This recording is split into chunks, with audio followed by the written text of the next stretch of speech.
Assalomu alaykum, hoji akalar, assalomu alaykum. Hoji aka, bunaqangi baxt hammani ham boshiga qo'navermaydi. Rahmat. Alloh ziyoda qilsin mana. Shu 3 kundan beri derazaga keldi, sayradi, qanaqa qushkin deb qarasam, shunday qilsam qo'limdan boshimga Boshqani boshiga qo'nmayapti. Qo'nmaydi. Hech kim oldiga kechasi ham o'zimda yotadi, ustimda yotadi, yelkamda yo'q, qornimda yotadi. Qayga borsam uchib ketmaydi, shu boshimdan boshqa yoqqa bormaydi. Gap yo'q. Shu non pon bersam, suv pul bersam, nima bersam yeydi.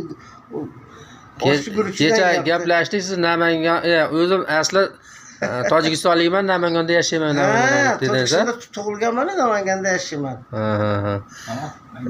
Alloh ziyoda qilsin. Alloh ziyoda qilsin aka. Qarang, bunaqangi qush hech kimni boshiga qo'nmaydi. Qarang mana. Buni chiqaramiz internetga mana, xudo xolasa. Buni qarang endi.